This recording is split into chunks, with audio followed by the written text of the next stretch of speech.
الحمد للہ رب العالمین والصلاة والسلام علی سیدنا محمد خاتم النبیین وعلی آلہ واصحابہ اجمعین۔ باب من رفع صوتہ بالعلم، جو شخص علم کی باتیں بلند آواز سے بیان کرے۔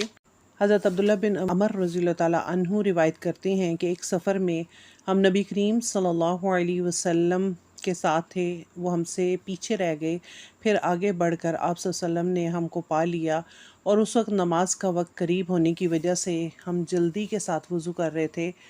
تو ہم پاؤں پر پانی ڈالنے کی بجائے ہاتھ سے پاؤں پر پانی پھیرنے لگے کہ آپ صلی اللہ علیہ وسلم نے پکار کر فرمایا، ایڑیوں کے لیے آگ کے عذاب سے خرابی ہے۔ 2 مرتبہ یا 3 مرتبہ آپ نے فرمایا۔ یہ حدیث مبارکہ یعنی آپ صلی اللہ علیہ وسلم نے ہر جگہ پہ اپنے صحابہ کرام کو علم سے نوازا، اور جہاں پہ بھی اسی بات کو ذکر کیا گیا ہے کہ نماز کا وقت تنگ ہونے کی وجہ سے صحابہ کرام پانی پاؤں پر صحیح طرح سے ڈال کے تو اس کو دھو نہیں رہے تھے، تو جلدی جلدی پاؤں پر یعنی ہاتھ پھیرنے لگے، گیلا ہاتھ جو ہے۔ تو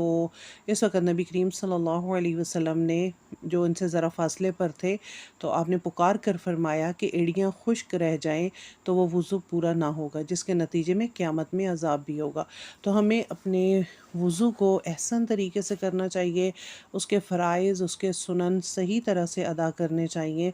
اور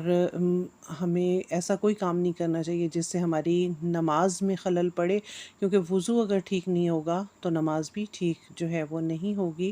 لیکن اور ہمیں باقی باتیں دوسروں تک پہنچانی بھی چاہیے جو نبی کریم صلی اللہ علیہ وسلم کی حدیث سے ہمیں پتہ چلتی ہیں۔ اللہ تعالیٰ ہمیں ان سنتوں پر عمل کرنے والا بنا دے۔ سبحانک اللہم و بحمدک، نشہد ان لا الہ الا انت، نستغفرک و نتوب الیک۔